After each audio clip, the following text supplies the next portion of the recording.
Hey guys, okay, so in this video, it will serve as an introduction to the APGAR scoring system, which is a quickly easy evaluation of the neonate or a baby that has just been born as a clue to as how the neonate will be doing health-wise and how will they progress from the point on in the APGAR scoring.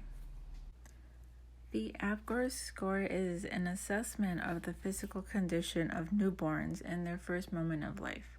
This assessment helps health practitioners in their decision making so they can quickly tell if the baby is in need of immediate medical care, and so on and so forth.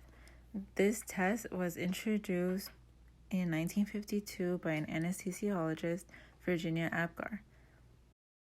Now, although the scoring system is named after Dr. APGAR, the APGAR score also serves as an acronym by which we can easily remember the five aspects of the scoring system.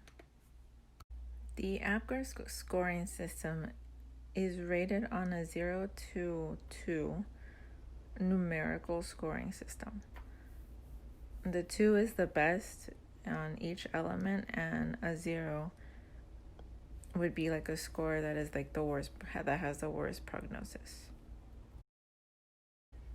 As we begin with the appearance, as you can see, it's already labeled here from 0, 1, and 2. The 0 meaning if the baby has like a blue or pale color, it would be scored a 0.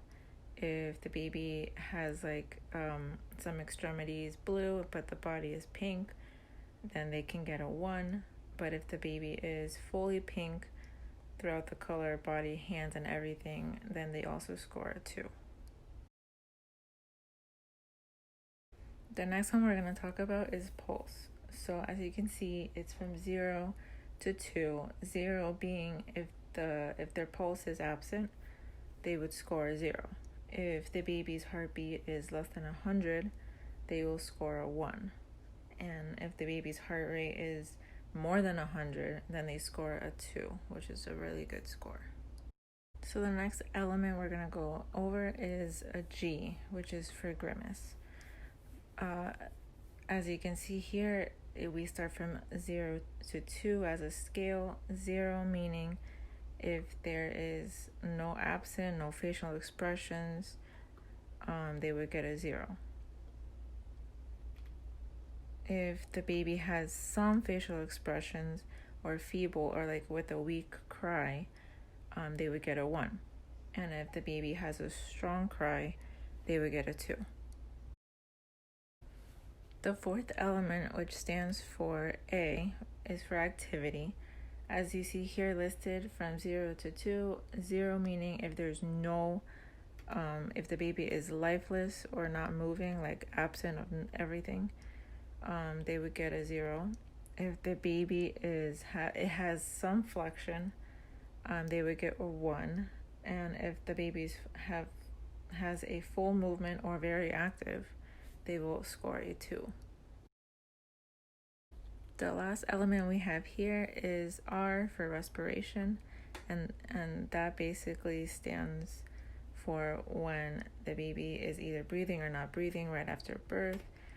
As you can see here, 0 to 2 is listed. 0 meaning no respirations are present. They would score a 0. If they have weak respirations, they would score a 1. But if they have a strong breathing rate and also crying, they would score a 2. So now, why should we care about why we have to score all of these elements from 0 to 2 or having an end score from 0 to 10? Well, because since we just have a neonate who was just born, we've learned that over the years since 1952, it is important to take APGAR scores from 1 minute to 5 minutes after birth. And then we can later take it on as needed. So some doctors will take it at 15 minutes, other doctors will take it more than that. So if the scores haven't been great, they can take it at different intervals just to see how the baby is progressing over after being outside the uterus. So that first 1 minute interval, it is basically of a clue of how the baby is doing through the process of birth, and then the 5 minutes is basically what if the baby is doing well after being out of the womb of the mother. So for the first, okay, so to score this thing is basically from 7 to 10. It would be like known as a good score. So if the baby has any ranges from 7 to 10, the baby or the process of birth was basically good. So the baby is basically out of the woods, and we can easily continue on with the assessment of the newborn. The 5 minute interval, however, is the one that kind of dictates whether there's going to be permanent damage to this baby, because it hasn't evolved well throughout the whole process and out to the utero, through the experience of all that. And if we see a lower APGAR score, meaning like anything below a 3, then we can think about other types of diseases that the baby might have, like, for example, cerebral palsy or neurological damage, and the baby is not getting enough oxygen into its tissues. And we're basically worried about that, and we have to do immediate critical care and put the baby in the NICU for further assessment. If the baby scores between 4 to 6, then that means that the baby may need help with breathing. So we can also start suctioning the airways, massaging the baby, or giving him or her more oxygen to help the baby breathe better.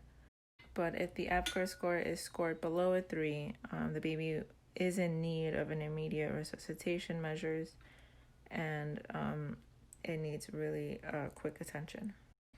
So again, you have your 5 elements from 0 to 2, then you add up their scores, and then at 1 minute and 5 minutes, and then again as needed, and then a 0 through 10 score, and you basically want to see a score above a 7, so an 8, 9, and 10 would be great for them.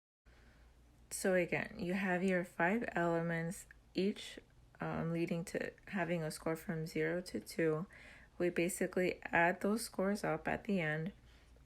We have an interval from 1 minute to 5 minutes, and as needed after that. But we want to see a score above 7, so 8, 9, and 10. But we can never give a score of 10, because we can always find something wrong or something that could be better for the baby. And technically it's bad luck to award a 10 for the baby, but the baby can either score an 8 or 9 just to have a good overall score.